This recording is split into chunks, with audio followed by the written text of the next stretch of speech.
Вітаю! Мене звати Юлія Федорів, я культурна менеджерка у Вікібібліотеці. І оскільки усі публічні бібліотеки Львова зараз на карантині, дома ми також онлайн.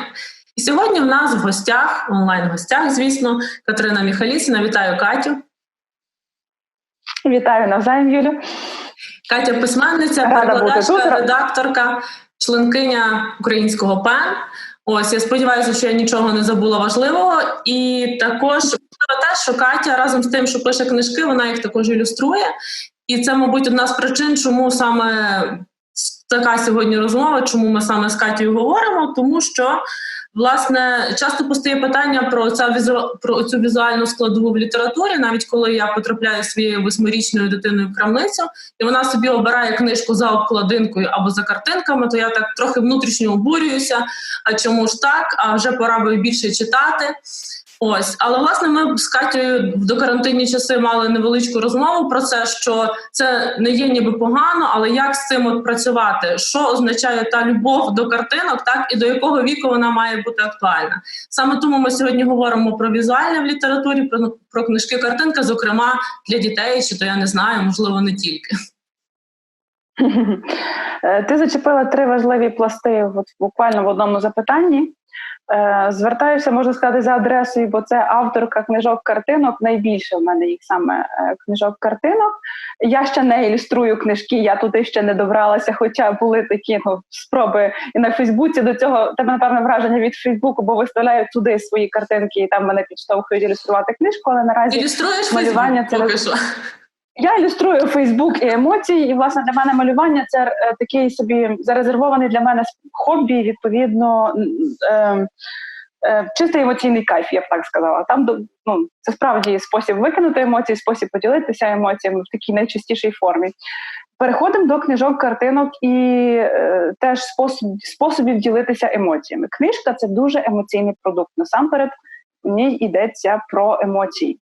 Неважливо цільова аудиторія цього продукту, хоча я не дуже люблю, коли про книжку говорять як продукт, але тим не менше. Те, що ми отримуємо на виході, коли ти кажеш, що заходиш в книгарню з дитиною, це, власне, продукт, за яким ти прийшла. Книжка-картинка, і тут треба говорити про мову, тобто на що ти берешся, за що ти хапаєшся. Ми звикли, що книжка також традиційно склалося, на жаль, чи на щастя, в нашій культурі книжка – це насамперед про слова. Це можливість по шкалі, там, умовно, дати товстеньку книжку дитині, сказати «сиди, читай тихо», і виграти цю хвилину тишини для себе, чи можливість зварити борщ, чи будь-яке інше заняття, поговорити з подругою, що завгодно. До вчитися читати, це що з книжки? Заняття дитині – це виховний момент, що ж ти там в результаті дитина прочитала, це якісь такі речі. Але для нас книжка – це насамперед було до певного часу про слова. Книжки-картинки з'явилися на українському ринку достатньо недавно, це років 6, напевно, вони як зайшли сюди.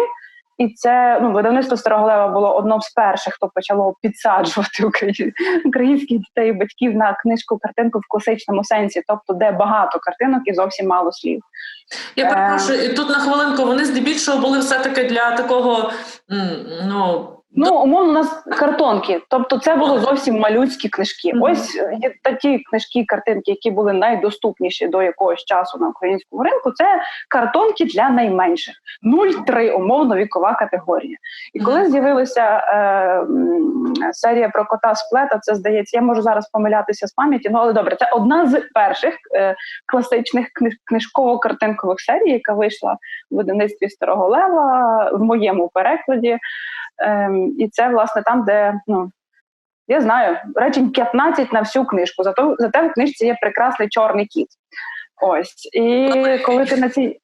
великий, красивий чорний кіт. Але в першій же книжці, яка називається «Привіт, Сплет», «Кіт на ім'я Сплет», ось так він називається, то в цій же ж книжці Сплет іде до школи.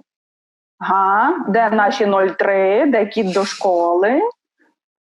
Але, якщо подивитися, здавалося б, дуже просту, начебто, на 15 речень, може помилятися, але книжку-картинку Роба Скоттона, який її написав і намалював. Там дійсно, що вона починається з дитячого страху, дитина йде в невідомість. Причому йому так страшно, що в нього хвіст клубочком скрутився. В дитини може і не хвіст крутиться, але від котячого хвоста їй стає ржачно, а кожна дитина до школи боїться. Що ми собі нашого віку признаємося? Стрьомненько було в школу йти. Щоб перепитати наших дітей, їм теж, тому що це новий досвід. Будь-який досвід новий, він пов'язаний зі страхом. Коли бачиш свій страх власні, коли ти сам відчуваєш страх, тобі таки незатишно, а коли ти бачиш цей страх віддзеркалений на герої, на пухнастові котові, то тобі стає страх применшується до розмірів того кота, він стає смішним десь трошки. А потім приходить добра мама, яка допомагає йому зібратися.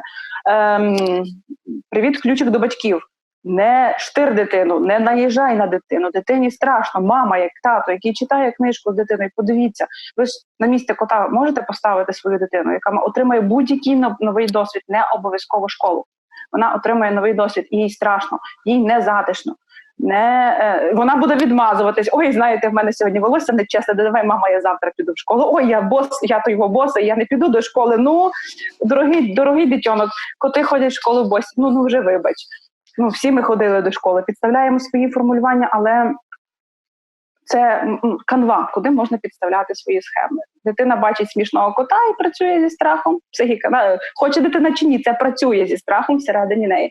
Батьки згадують, замість верещати і казати, ти вже дорослий, тобі 7 років, тобі треба йти до школи. Подивись на неї, як на кота, в якої хвостик скручується від страху. Згадай, що ось, так, від того, що боїшся, ми намагаємося відмазатися. Тобто дитина буде знаходити будь-які виправдання, хникати, никати, запізнюватися, тому що вона не хоче, бо вона не знає, що робити. Але мама підсуває коту велосипед, улюблений. Чому би ні? Поїхали в школу на велосипеді, вже веселіше. Кіт забувся. Далі ми йдемо...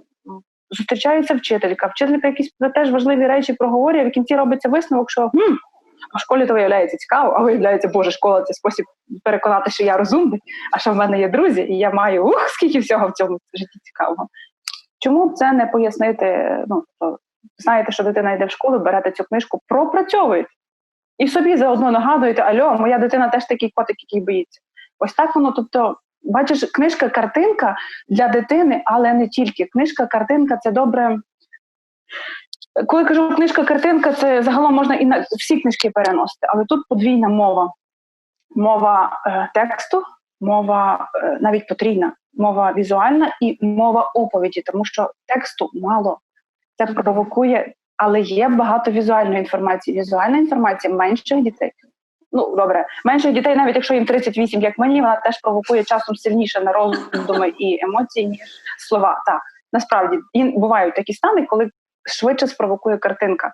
Коли ти там бачиш щось таке неназване, тобі його раптом хочеться назвати.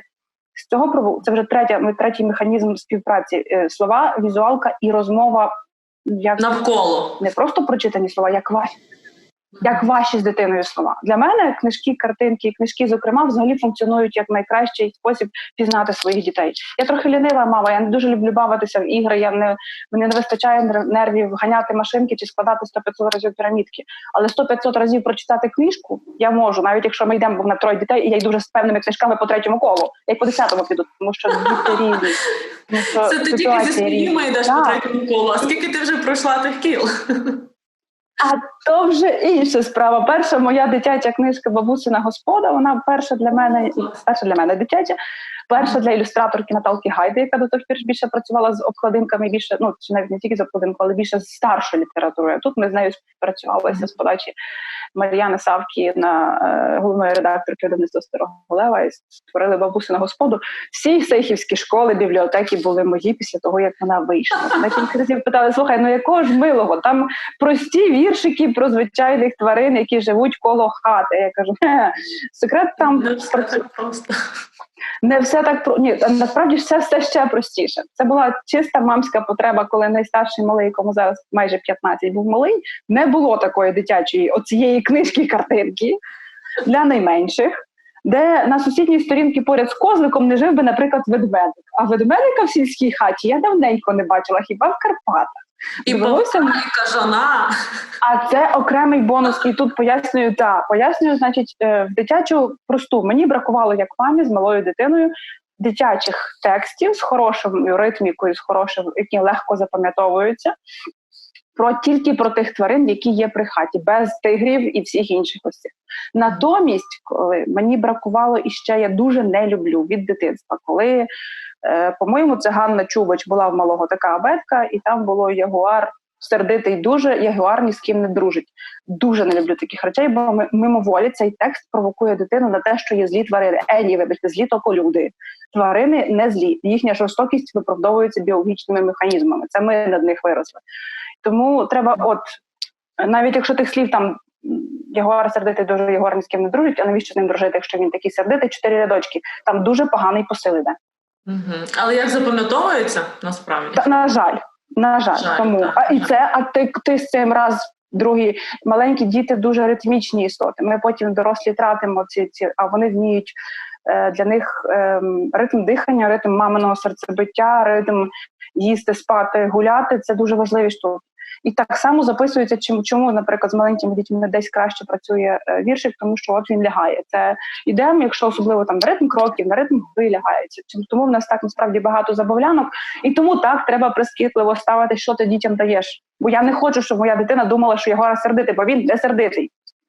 Він з'їсть того, кого має з'їсти, все. А сердиті бувають тільки люди, і нема чого таких емоцій, тобто треба думати, що ти екстраполюєш назовні.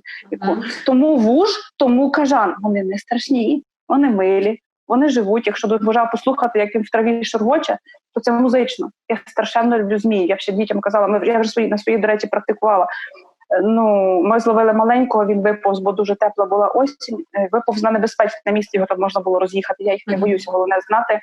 А це інформація, як правильно взяти вужа, і яка в нього шкіра, яка це шовк ховається, чесно, справді, це, я розумію, що є люди, котрі цього не люблять, але я щиро переконана, що це теж спосіб подання інформації в фільмах, казках, книжках, де ти бачиш в тварині ворога. Я все своє творче книжкове життя іду всупереч цій штуці. Немає просто так цей. І книжки, картинки, так. Хочу зачепити так, книжки, картинки, це постів, які ти вже перейшла, так? Хочу трошечки повернутися. Тобто ми читаємо... Наговорила. Прошу? Не почула. Все добре? Юлю, ти мене чуєш? Я чую, так. Так, уже добре, бо щось... Уже добре, щось підвисло. Я, власне, про те, що книжка-картинка, яка має мало тексту, більше картинок, і ти говорила про цю розповідь, розмову навколо книжки, і це, мабуть, не завжди просто для батьків, так? Тому що коли є текст, ми собі на ньому концентруємо увагу, там є мораль, над ним фактично не треба великої такої мисленнєвої роботи. А от ти береш цю книжку-картинку, яка відкрита до інтерпретації, відкрита до тлумачення.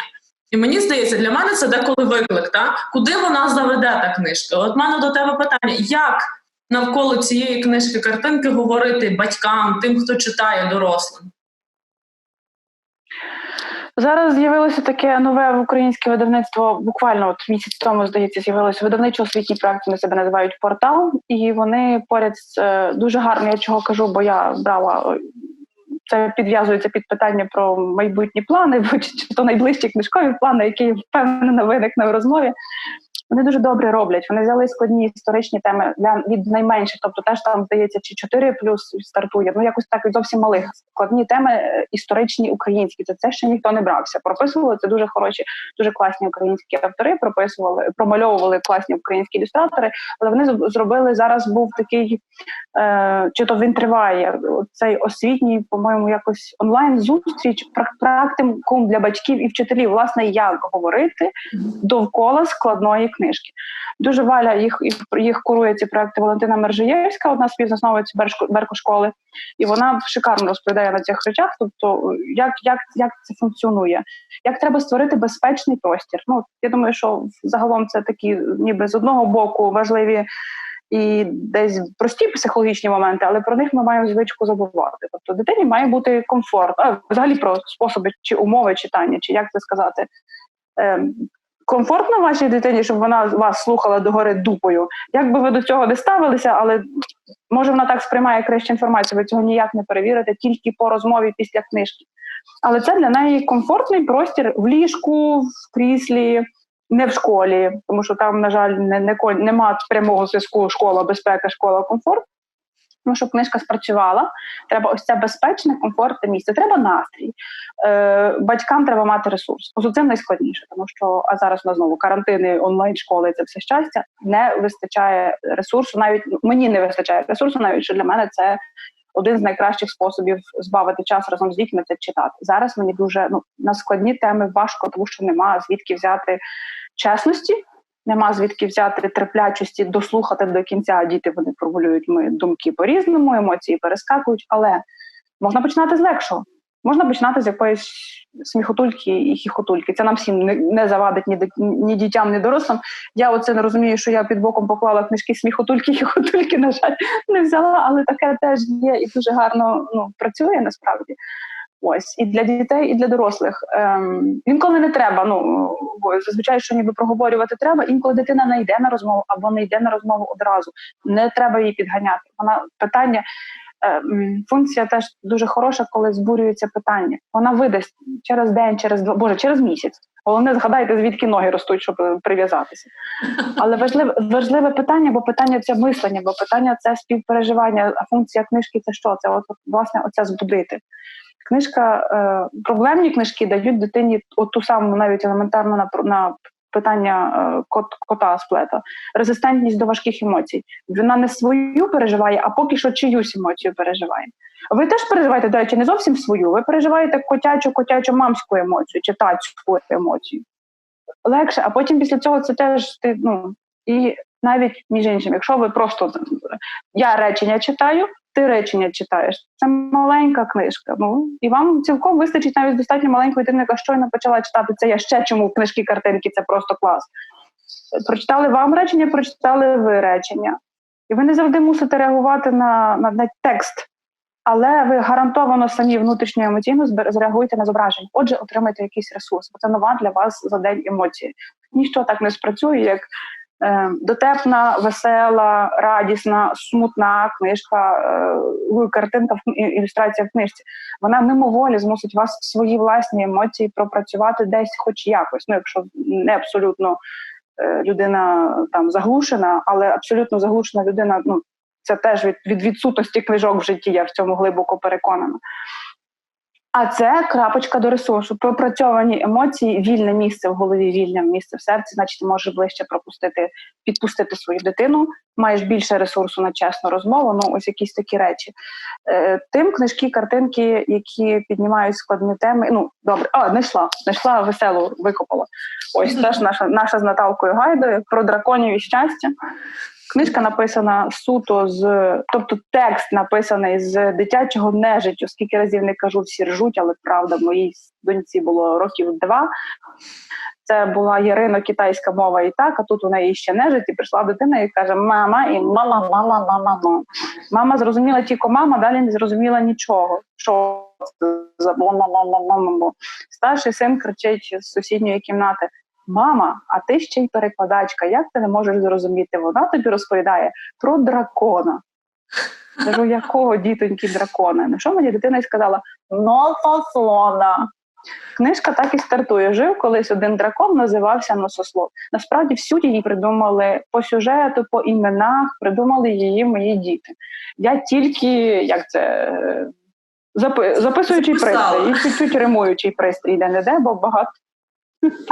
Кажу, записуючий, мама функціонувала записуючим пристроєм, потім завдяки тій же Наталі Гайді, яку я вже згадувала, вона мене докопала, щоб ми це довели до кінця, і створила ілюстрації чудесні. Мало того, Наталка зробила цю книжку інтерактивною. Тобто нам не малюй по книжках.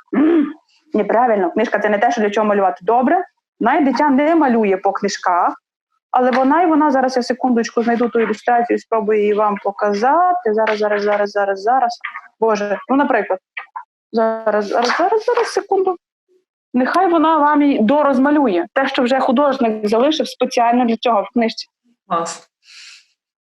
По-моєму, я не буду стверджувати, мені здається, що Наталка зробила це чи не одна з перших. Вона залишила прямі, чіткі місця, де ось тут домалюй, ось тут порахуй. А в кінці книжки взагалі є розмальовка, розмалюй своїх драконів, що це тільки художник має працювати. Давайте. Це книжка. Книжка включає в гру, включає в процес. Допридумай, доскажи. Там і текст так побудований, щоб його можна було швидко доримувати. але ми маємо цю інтерактивну складову. І це теж дуже важливо. Ну, типу, я не малюю книжку, я малюю простір в книжці. Книжка стає ближчою. Все, це не є не предмет мебелі в хаті, а це предмет, з яким ти живеш. Навіть не предмет, це щось дуже дороге, яке отак от.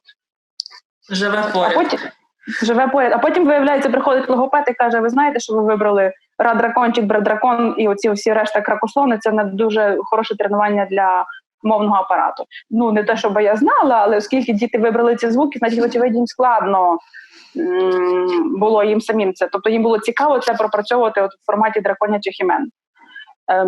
І так це працює. Але яке залучення дитини в книжку, яке для них не є там, ну, вони стоять співавторами в цій книжці. І це чесно, тому що це правда співавторство. А скільки ми нахихоталися по підлозі, каталися, поки це все писалося, потім поки ілюструвалося.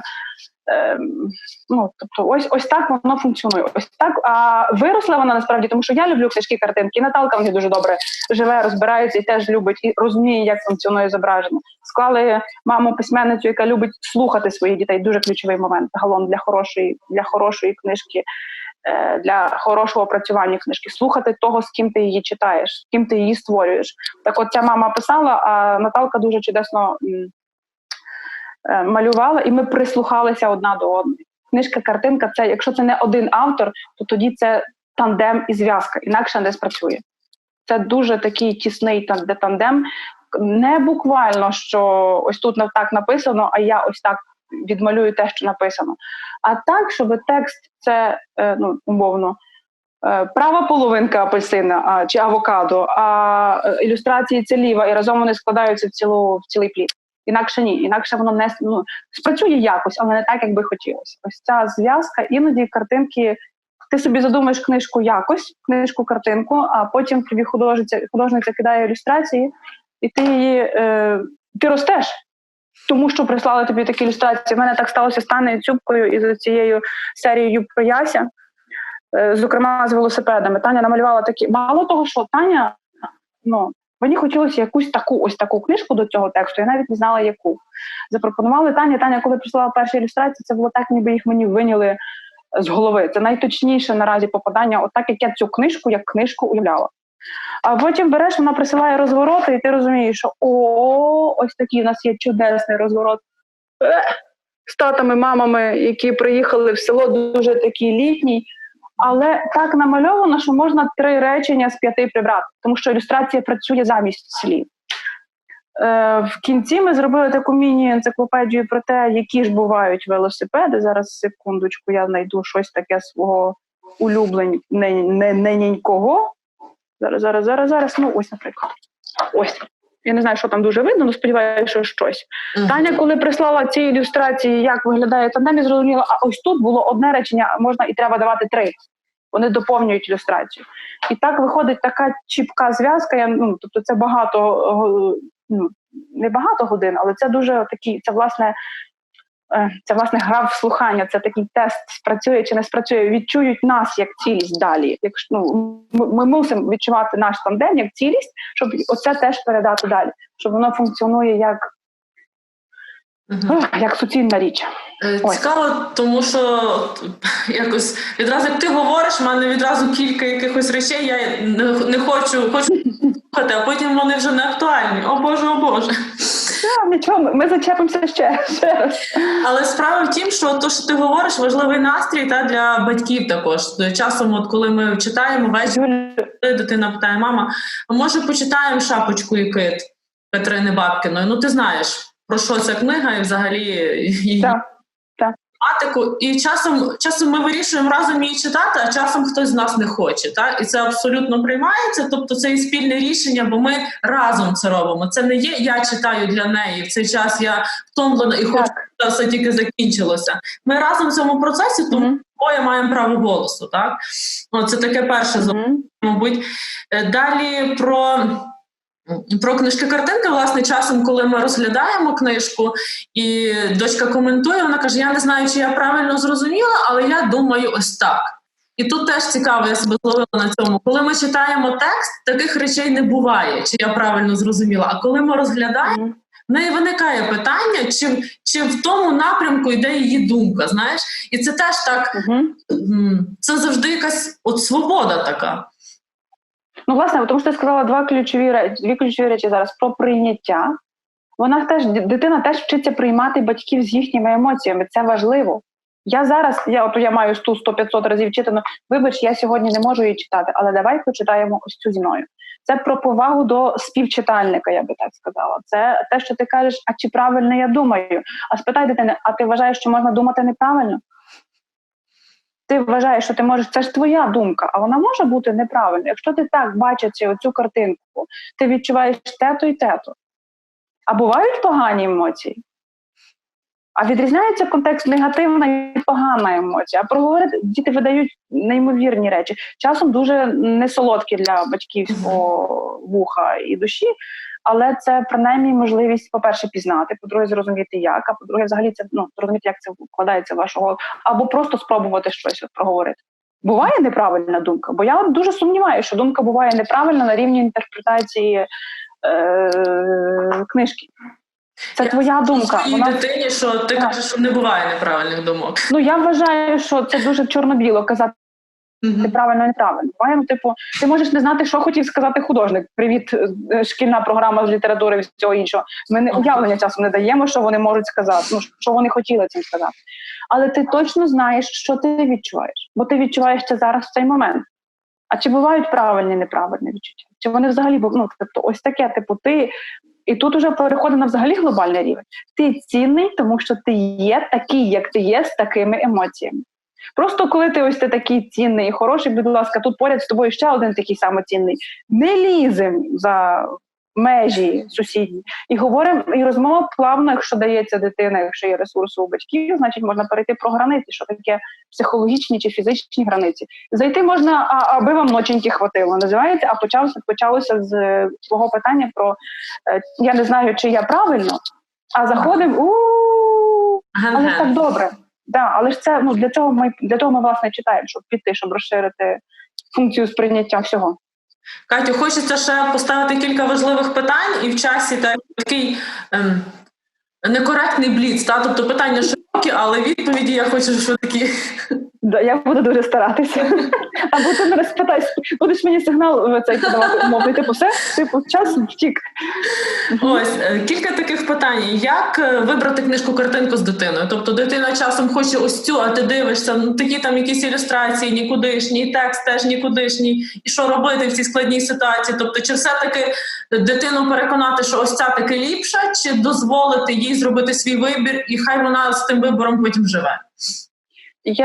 Ми практикуємо два варіанти. Тут суто моя практична мамська, ми практикуємо насправді два варіанти. Єдине, що з книжками-картинками я таки намагаюся або переконати, або просто підсунути правильний вибір в правильний час. Тобто їх є багато, вони є в доступі, а вони собі вибирають. Тобто я вибираю домашню бібліотеку, а з бібліотеки вони вибирають за потребою.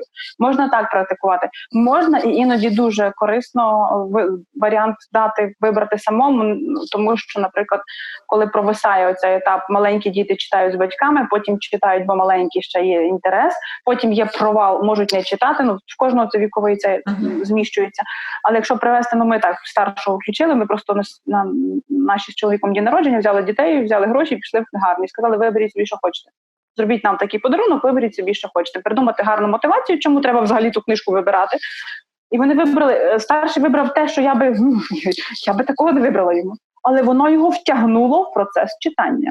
Про якість читання, якщо дитина втягнена, поговоримо і про критерії вибору книжки, поговоримо тоді, коли дозріють.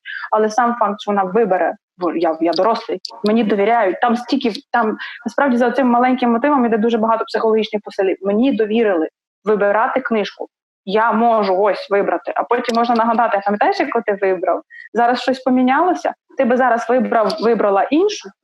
Простір для росту і домашнього такого ненав'язливого виховання і порозуміння з самим собою просто дуже. Супер. Скажи, будь ласка, плануєш книжку про сихів написати? Ой, воно мені так за мною ходить, насправді.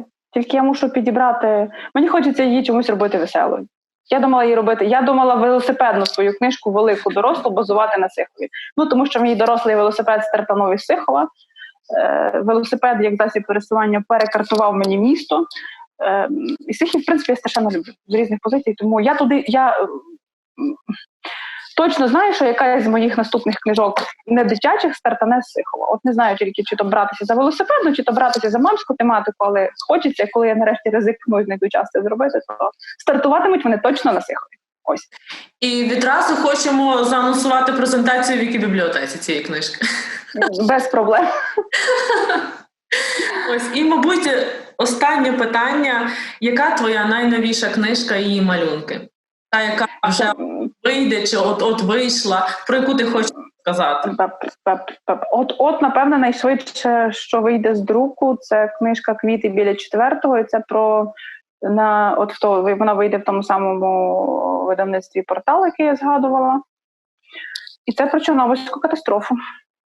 Дитяча книжка на 7+, про Чорнобильську, з ілюстраціями Катерини Борисенко, там вони теж будуть. Ось вона, напевно, буде, мала би в червні вийти з друку ця книжка. І для мене це історія про родину, про пам'ять, про важливість розмови в родині, про важливість передавати. На дорослий розум я можу дуже багато наговорити, чому я це і так писала, але мені ще важливо дізнатися, як інтерпретують ці діти цю книжку. Я сама її дуже чекаю, щоб побачити, як діти будуть реагувати на цю тему, як вони проговорюватимуть її, і чи будуть готові батьки з дітьми цю тему проговорювати теж і слухати дітей. Там є, зокрема, теж морально я їй дуже вдячна за неї моїй прабабі, яка мені в якомусь сенсі метафізичному і не тільки допомогла її написати, бо прабаба там і головна героїня одної з цієї книжки, а ще Марії Примаченко. Бо коли ти на щось націлений, коли ти щось бачиш, тобто коли в тебе в голові щось складається, наприклад, текст до книжки, то коли ти чуєш про музей, що в музеї на Драгоманова відбувається виставка картин Марії Примаченко, то ти приходиш в цей зал і йдеш до 2 картин, які по колористиці вибиваються з усіх решта. Приходиш і бачиш, що під одною з них написано «Квіти зацвіли біля 4-го». Моя книжка так і називається «Квіти біля 4-го», а її картина називається «Квіти зацвіли біля 4-го». У неї є, з тих, що я бачила, може є більше, я знаю, 4 картини, присвячені Чорнобильській катастрофі. Причому це дуже чітко, як вона пропрацьовує всі стереотипи, які транслювала радянська система на цю від слів, тобто Чорнобильська біда. А там історики чи то журналісти говорять багато, дослідники деякі, що спеціально підміняли слово «катастрофа» на слово «біда», тому що за словом «біда» стоїть просто так сталося. А за словом «катастрофа» та ще техногенна треба шукати відповідально. Вона транслює дуже багато, якщо хоч трошки бути в темі, вона малюнками транслює дуже багато цікавих концептів, але вона жила в селі Болотня, це 30-кілометрова Чорнобильська зона, вона ніколи звідти не виїхала. Вона весь час прожила там, хто про це знає? Про це, тобто я насправді, мені теж не... Я люблю Примаченко, мені дуже цікаво, як це так передавалося, і цікава її доля, бо вона складна. Але, до речі, вийшла в видавництві Марія Звій малювала, кому цікаво, там це, власне, про неї, про її, як вона дійшла до малювання. Дуже, знову книжка-картинка про художницю і картинки. Дуже рекомендую подивитися і звернути увагу. Але для мене важливо було, книжка стартанула з моменту, коли я побачила «Квіти зацвіли біля 4-го», бачила, наскільки колористика змінює, тобто це геть інше, навіть про війну вона малювала в інакшому плані. Але потім приходиш і читаєш, що вона жила в селі Болотня, і звідти вона ніколи не поїхала, тому що це її земля. Тому що там вона, тільки там, з її власною аргументацією, тільки там вона малює. Вона не уявляла, що малюватиме де-інде. Ось замкнувся мені ключик з картинкою. Випадковості не випадкові, так? Так, це ти налаштований. Тобто ти, коли щось любиш і щось робиш, відбуваєшся, ти коли в процесі чогось, що тебе справді зачіпає, то ти як антена і радар, і ці на тебе нанизуються всі потрібні елементи, які про важливість слухати і мови, які функціонують дуже по-різному. Так, на такій ноті, яка веде і до живопису, так, і до складних тем. І, мабуть, вона гарно так замикає нашу розмову. Так? Тобто багато чого, що ми згадували в розмові, знову ж таки зійшлося в останніх питаннях. Я дякую тобі за розмову. А я тобі дуже дякую за привід для розмови. Мені здається, що чим більше таких розмов на різних цих виникатиме, тим менше буде того, що ти кажеш, ти вже велика, яка книжка-картинка. Мені там 38, здається, я вже забула скільки. Але я страшенно люблю книжки і картинки, вони витягують мене з дуже важких емоційних ям, вони мене дуже підживлюють, вони мене страшенно наповнюють. Тому не обмежуйте дітей, слухайте їх, вони вас виведуть на такі поля і такі простори, куди би сам дорослий не зайшов, зокрема і з книжками картинками. Справді, і що тут скажеш і додаси? Читайте, розглядайте і давайте свободу собі. Приходьте в Вікі-бібліотеку, коли вона відкриється. Це чудесний простір для розмови, для читання і загалом. Ось, мені хотілося це дякую. То була не проплачена реклама. Ні, це була щира сердечний захват. Я дуже сумую в часи карантину, мені цього бракує. Мені бракує піти поговорити з тобою не по зумі, а наживо в бібліотеці. Це чудесний простір, який налаштовує на читання і розмову. Дякую, Катя. До живих зустрічей. До живих зустрічей. Щасливо.